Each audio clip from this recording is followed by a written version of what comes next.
Welcome to my dear students in extra English class. Today I am going to teach you the second part of the two stories about flying. In previous class I taught the first part, means first flight, and this is the second part of that very chapter, and the name of the chapter is Black Aeroplane. The name of the chapter is Black Aeroplane, and this is the second part of that very story. This story has been written by Frederick Forsyth. This story has been written by Frederick Forsyth, and Frederick Forsyth was a British writer. He was a British writer. He was a novelist and short story writer also. He was a novelist and short story writer also. He wrote so many famous stories, and that's why the stories made him popular. That's why stories made him popular. तो अब क्या था कि ये Frederick फॉर्सिथ के द्वारा black aeroplane लिखा गया है, और इस स्टोरी में ये राइटर खुद नरेटर हैं. ये राइटर खुद नरेटर हैं और ये अपने बारे में एक उड़ान के बारे में बताते हैं. तो ये मैं बता रहा था कि ये राइटर जो थे बहुत ही पॉपुलर थे, and he got many awards and prizes also, and he also received name and fame. तो अब हम स्टोरी की शुरुआत करते हैं कि कैसे ये स्टोरी शुरू होती है. तो अब है कि ब्लैक एरोप्लेन, जैसा कि आप सुन रहे हैं, समझ रहे हैं कि ये एक एरोप्लेन से जुड़ी हुई कहानी है, और इसमें राइटर ने the writer has described one of the incidents of his life. The writer has described one of the incidents of his life. The writer was in France. The writer was in France, and he made a plan to go to England. He made a plan to go to England, and his family was in England. His family was in England, and a very sumptuous breakfast had been arranged in his family. A very sumptuous breakfast had been arranged in his family, and he was going to attend his family and to enjoy the sumptuous breakfast. अब sumptuous breakfast के बारे में मैं ये बताना चाहता हूँ कि sumptuous breakfast बहुत ही बेहतरीन, बहुत ही उम्दा क्वालिटी का ब्रेकफास्ट होता है, जिसमें बहुत सारे टिपिकल आइटम्स होते हैं जो कि कोई भी लोग पसंद करता है, तो उसे sumptuous breakfast कहते हैं. अब मैंने ये भी बताया कि ये राइटर खुद नरेटर हैं. Writer is the narrator himself, and once he made a plan to go to England, and he was a pilot also. He was a pilot also, and he was piloting his aircraft himself. मतलब क्या है, ये जो narrator थे वो एक pilot थे, और उन्होंने इंग्लैंड जाने की योजना बनाई जहाँ कि उसके परिवार रहते थे, और परिवार में एक बहुत ही सुंदर ब्रेकफास्ट की योजना बनाई गई थी, और उस ब्रेकफास्ट को इसे ज्वाइन करना था. अब फिर आइए क्या होता है कि the narrator was a pilot, and he was operating, या he was piloting the aircraft himself, and the aircraft was left from France. He sat in the aircraft, and the aircraft was operated from France, and it had to go England. It had to go to England, and everything was clear. The atmosphere was calm and quiet, and the stars were shining in the sky, and the moon was showing its beauty in the whole universe. इसका मतलब क्या था, पूरा ही प्राकृतिक वातावरण जो था बिल्कुल ठीक ठाक था, हवा भी ठीक से चल रही थी, और साथ ही साथ क्या था कि आसमान में चांद भी था और तारे भी चमक रहे थे, और इससे साफ पता चलता है उस समय का वातावरण जो था बहुत ही बढ़िया था। And the writer and the narrator was very happy because everything was on good track.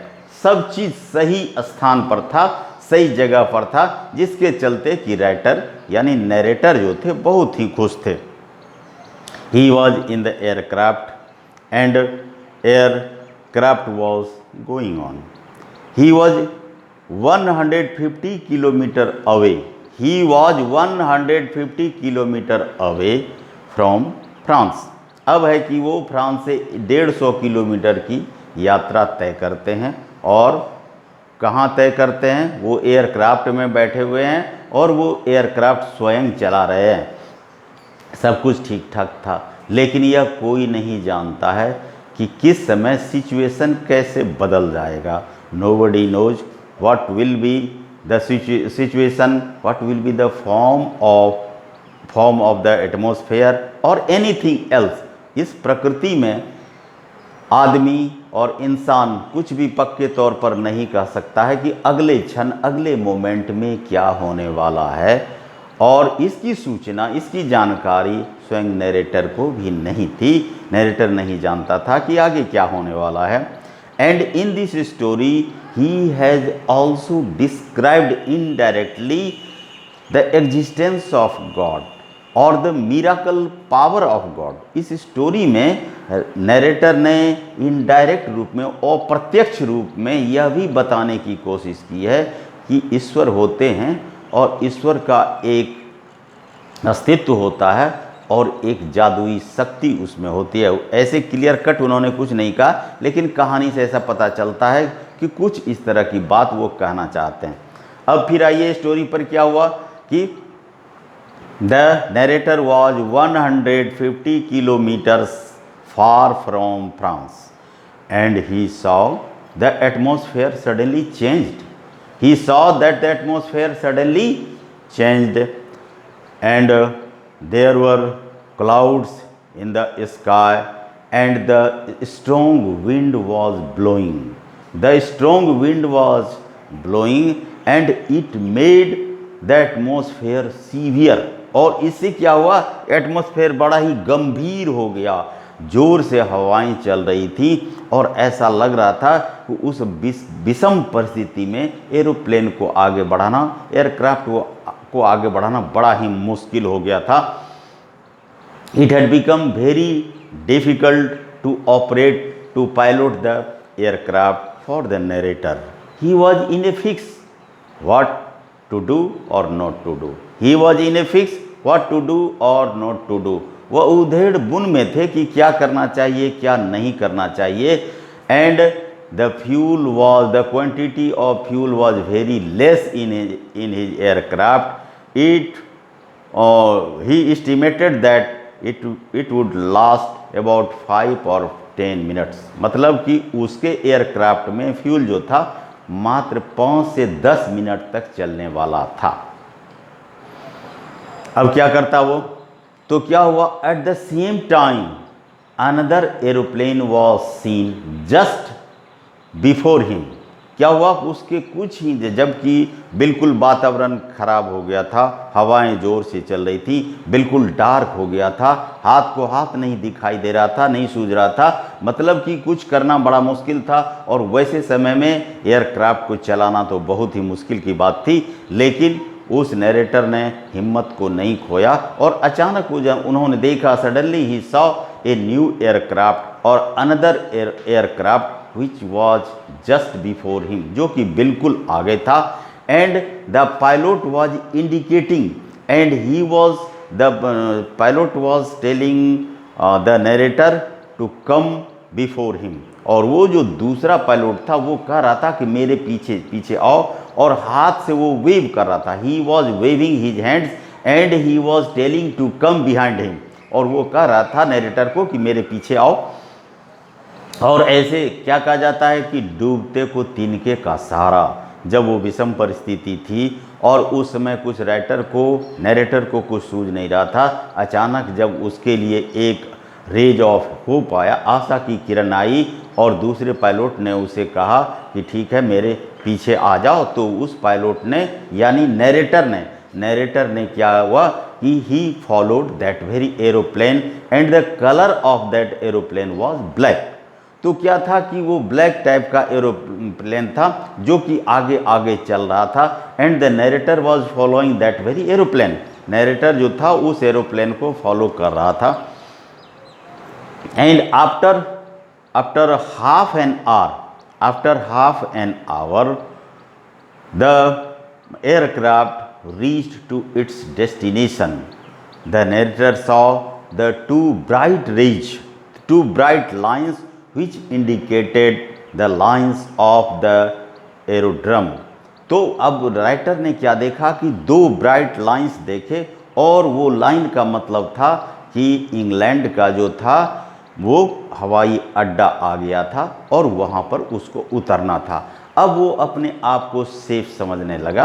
He understood himself to be safe and now he was out of dangers. अब वो खतरे से बाहर भी था, अब वो खतरे से बाहर था। And he landed on the aerodrome, और एरोड्रम में आकर के उन्होंने अपने एयरक्राफ्ट को लगाया।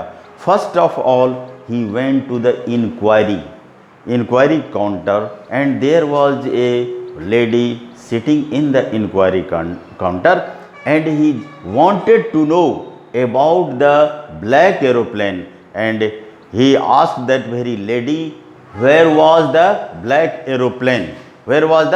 Black aeroplane which arrived before me.